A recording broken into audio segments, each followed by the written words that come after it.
Mesdames et messieurs, bonjour. Donc, je vais commencer par me présenter brièvement. Déjà, mon nom, je suis administrateur délégué à l'environnement, donc je vais vous parler dans un instant. Comme les autres mandats d'administrateur, je suis bénévole. Donc, je ne suis pas, pour parler, un professionnel de l'énergie renouvelable. Moi, je travaille comme chercheur à Jean-Baptiste, un tout autre domaine. Je vais vous parler de Allemand Vent et de son financement, mais surtout de son symbole, parce que je pense que c'est plus important. Et c'est ça qui est le plus inédit en comparaison avec les autres coopératives citoyennes. Alors, Allemand Vent, en bref, c'est une structure qui a démarré en 2001, sous le nom de Vendriel, nom qui a été modifié en 2005 pour Allemand Vent SCRL. C'est une coopérative agréée, et donc, le point vraiment inédit et original, c'est que parmi nos 951 coopérateurs qu'on a aujourd'hui, il y a 75% qui sont des mineurs. Alors, comment est-ce qu'on en est arrivé là? C'est une petite équipe de motivés qui sont réunis en 2001, avec à leur tête Bernard Desvilles, que vous devez connaître de par ses activités en Wallonie autour des énergies renouvelables. Et ils ont décidé de récolter des fonds pour construire un mât sur la Tienne du Ronsard à Briey, qui est déjà tout un symbole en soi, parce que depuis la crête de Famenne, on peut observer à 100 km de là la centrale nucléaire de Barneville. Donc l'idée était de mettre ce mât pour montrer, regardez, une alternative possible. Donc ils ont demandé aux gens, est-ce que vous ne pourriez pas déposer un petit peu d'argent dans ce pot qu'on constitue pour se construire cette éolienne tous ensemble. Les gens, ça n'a pas rencontré exactement le résultat qu'on voulait. Les gens étaient un peu réticents, c'est comme un placement à très long terme. Les éoliennes n'étaient pas très connues à l'époque, c'est pas trop ce que je sache. Et là, il y a l'idée de génie qui fait cette idée, ce concept novateur, c'est on leur a proposé non pas d'investir leur argent, mais d'offrir une part à leurs enfants, petits-enfants, neveux. Donc il y a ce système de parrainage qui s'est créé, où on ne va pas mettre l'argent pour soi-même, mais pour les générations futures. Donc c'est évidemment dans le prolongement de l'idée selon laquelle le concept que les énergies renouvelables, ça sera plus profitable aux générations futures qu'aux nôtres, je pense, pour dire sans peur de me tromper, que dans notre génération, on ne va pas avoir trop de problèmes, on va pouvoir continuer à utiliser des énergies non renouvelables jusqu'à la fin de notre vie.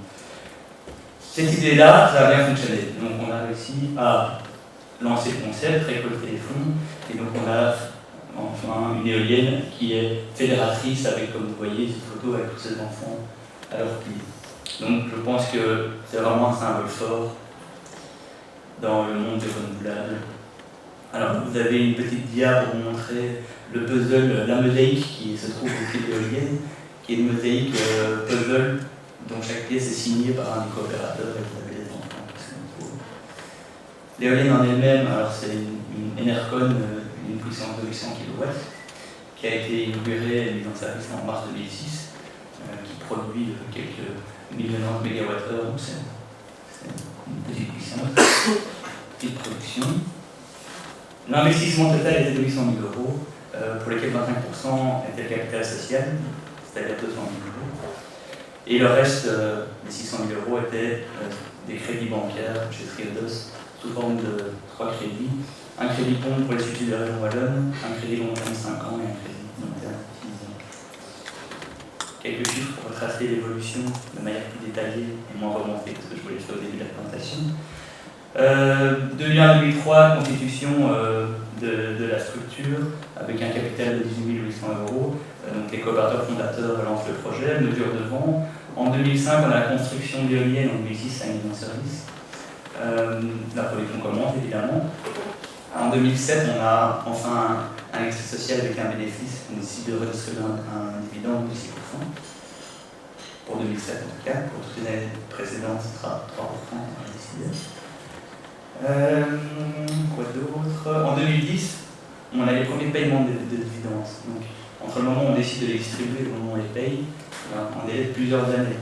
Alors, il y a comme une grosse inertie. On a beaucoup de coopérateurs, ce sont des enfants, donc il y en a qui sont moins actifs, moins engagés que ce que pourraient être des adultes.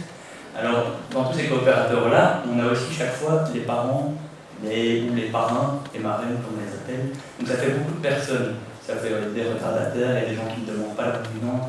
On a mis longtemps à mettre à jour la donnée pour avoir les données sur chacun des coopérateurs. Voilà. En 2013, l'année passée, on a remboursé de manière anticipative le dernier de nos 3 crédits. Donc on a réouvert le capital et on a pu rembourser le crédit à Triodos. Donc on n'a plus de dette à l'heure d'aujourd'hui. Quelques chiffres pour faire attention. On avait un petit peu surestimé la production d'éoliennes en plan financier. Donc la production réelle est un petit peu inférieure à 4,5% de ce qu'on avait prévu. Et au niveau trésorerie, il y a des fluctuations, mais il y a pas mal de choses sur lesquelles il faudra attention. Entre autres, le paiement des subsides de Walberg-Wallonne, ça a mis pas mal d'années avant de se faire. Le délai de 3 des certificats verts, des labels de garantie d'origine, etc. Voilà une petite liste de chiffres pour vous montrer l'évolution du capital social. Donc, démarré en 2001 jusqu'en 2008, on a récolté les 213 400 € capital social. Et en 2013, on a réouvert donc, pour pouvoir rembourser anticipativement le dernier crédit chez Triodos, donc il est actuellement de 250 100 €. Une petite carte, alors les coopérateurs qui sont ici sont majoritairement des Wallons, avec à côté pas mal de Bruxellois de l'ordre de 20%. Et les autres, c'est en Europe et quelques-uns disséminés en Amérique africaine. Alors, quelles sont notre activités? C'est uniquement la production d'énergie. Et en dehors de ça, on accorde quelques avantages de nature à nos coopérateurs, qui sont, de manière générale, c'est des réductions sur des frais d'inscription à des stages qui sont en relation avec l'environnement, l'électricité renouvelable, etc. Alors, les dividendes, on a pas mal de fois pensé à ne plus les distribuer parce que ce n'était pas le but initial de faire de l'argent avec ce projet. Mais chaque fois, on est revenu à la même conclusion, c'est que c'est quand même un symbole fort et que c'est encore plus fort de pouvoir se dire c'est financièrement viable. Donc ça fonctionne, c'est rentable, peut-être pas le plus rentable de l'investissement, mais ça l'est. Et donc on a continué à distribuer un dividende de 6% depuis 2008 et donc on compte continuer sur cette voie-là. On a une petite structure, des bénévoles, mais avec le symbole et les coopérateurs qu'on a fédérés, on compte investir dans un projet cimetière, un deuxième mât. Je crois que je n'ai pas outrepassé le temps, donc la garde du temps ne va pas mettre carton en rouge. Si vous avez des infos générales, on a un site internet, et si vous avez de questions un peu plus spécifiques, vous pouvez envoyer un mail à info@laurent.be. Et pour aujourd'hui, vous pouvez déjà poser des questions, ça pourrait répondre. Il y a Lionel Valmiria, qui est le président du conseil d'administration ici présent, qui pourra aussi répondre à des questions. Je vous remercie.